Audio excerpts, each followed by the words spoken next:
Saitama, the Cape Baldy, the One Punch Man, a character that was written to be a parody and antithesis of many popular stories and tropes within shounen.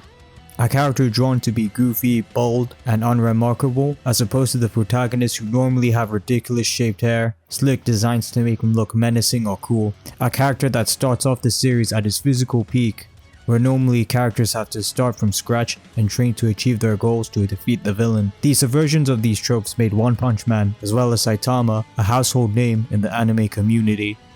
But what would happen if we were to drop Saitama in the most famous shonen series of all time, Dragon Ball Z? And more importantly, could he go up against the main antagonist of the series, and would he come up victorious? Could he go up against people like Frieza, Cell, Kid Buu, or even Buuhan? I decided on Dragon Ball Z since that's the version of Dragon Ball that One Punch Man characters can reasonably compete with in terms of power. Even though I do believe Saitama is strong enough to hang with characters in Super, and will get higher feats of strength in the new arc with Void to prove so, there's simply no evidence in the manga to suggest this at the time of this recording. So for now, we're just going to be putting him up against the main antagonist of the DBZ timeline. The matchups will go like this. Saitama will be facing full power Frieza when he fights Goku on Namek. He'll fight Cell during the Cell games when he's threatening to blow up the planet. And he'll fight the various stages of Buu in the Buu saga, fighting against the likes of Kid Buu and Buuhan. So with all that established, let's begin.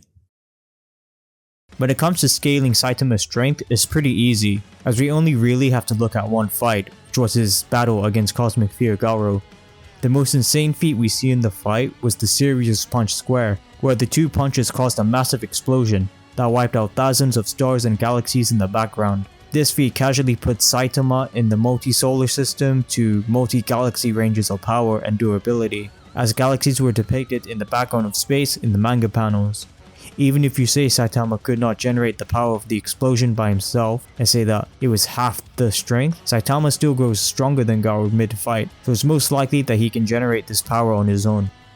And being able to erase all these stars and galaxies in such a short period of time would make Saitama massively faster than light in terms of combat speed, or 63 billion times faster than the speed of light as graciously calculated here if you want to be more specific. I would also like to add that Saitama was holding back a lot of his power when fighting Garo, as Saitama did promise Taro that he would not kill him, as well as handicapping himself by only using one hand to fight to show that he didn't really view Garo as a serious threat to use both hands. So all the things I said about Saitama's power could possibly be scaled even higher if he were to continuously keep fighting and use more of his strength. So with everything laid out like this, how far would this get him in the gauntlet? When talking about Frieza, I first want to talk about the Saiyan saga to scale Frieza's power. This is how you scale most Dragon Ball characters nowadays, since you just upscale from previous feats from previous arcs, which is the method we're going to be using when talking about characters like Buu and Cell later on.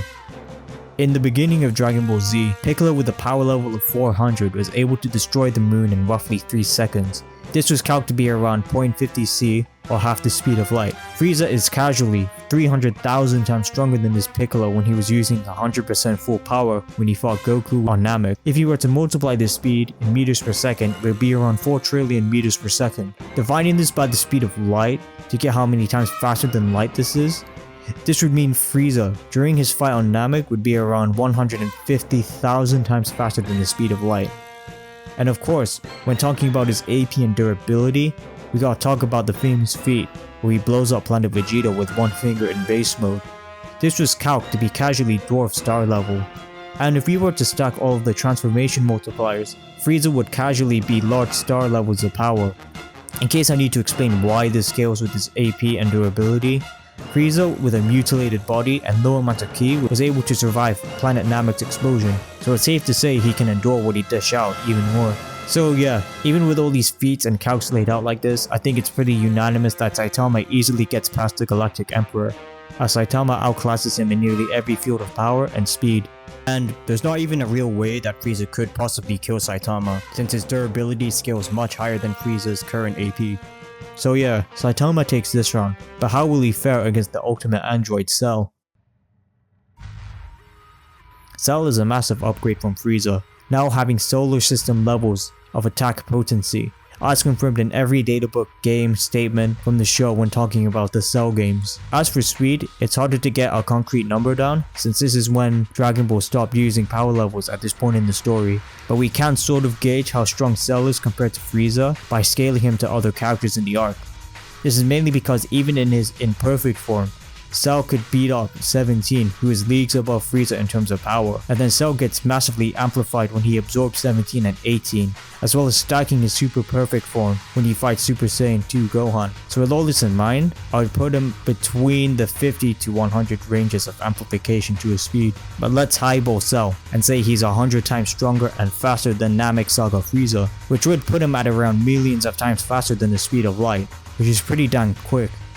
Other notable abilities would be the Cell Juniors, which should be comparable to a Super Saiyan as they were able to fight on par with Vegeta, as well as his regeneration, being able to come back from just a single cell after failing to blow up the earth. But even with this huge power creep between Frieza and Cell, Saitama would still clap him.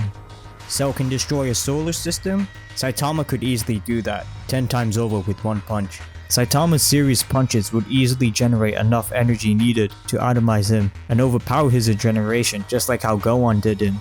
The Cell Juniors also wouldn't be much of a problem since Saitama can casually one-tap all of them and he scales way above even Super Perfect Cell. So that's 2-0 so far for Saitama. But will he be able to clear the final bosses of DBZ?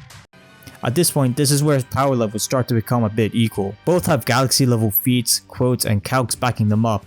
Kid Buu destroyed multiple galaxies over a long period of time, as shown in the anime, putting him somewhere in the multi-solar system to galaxy level tiers of power. With these feats, Buu would easily be leagues above other characters in the Cell Saga, given the fact that Deborah, a character stated to be around the same strength as Super Perfect Cell, was getting absolutely toyed by Majin Buu, the weakest form of Buu. And Super Buu, Buuhan, and Kid Buu are much superior to him, as we see later on. This goes without saying that this would put him around the same speed of Saitama 2, being billions of times faster than the speed of light. So this really boils down to if Saitama has ways to counter some of Buu's abilities, one of which would be the better version of Cell's regeneration. Now Saitama does have one way to counter this, which would be to outbox and keep damaging Buu, as Majins can get weaker fighting strong opponents, as we see with Kid Buu and Majin Buu, where he was visibly losing energy and getting tired due to Kid Buu constantly beating him to a pulp. This could give Saitama a win condition just by growing stronger than Buu.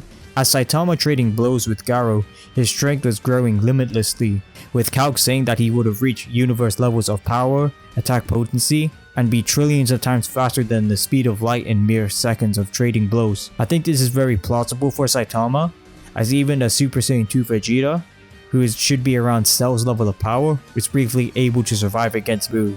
It wouldn't be too crazy for me to say that Saitama would start off at the same level of strength as Buu, then grow exponentially stronger than him, be on par with him, incapacitating him, or even outright killing him with just a few punches. However, there is one thing I still haven't mentioned yet, that would be Buu's absorption abilities and his candy beam. Unfortunately, Saitama doesn't really have a counter to these hacks, as he doesn't use ki or have ki inside his body to counter this. But if we were to go off the Dragon Ball power system and say characters can overpower hacks just by being stronger than your opponent, he could break out of Buu's traps that got Gotenks and swat away their candy beam, just like how he did with Garo's portals. If we were to allow Saitama this level of reasoning, he would be able to beat Kid Buu with high difficulty. And I think this is where the video ends, as I don't see Saitama getting past Buuhan. Buuhan has statements saying that he's a threat to the universe, having the power of both Mystic Gohan and Gotenks stacked within him. Both fighters who are casually galaxy level if you were to scale them.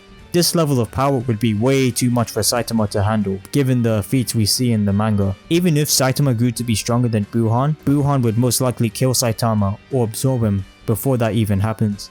But hey, having beaten 3 of the main antagonists in DBZ is already really impressive, as most verses wouldn't even make it past the Saiyan Saga.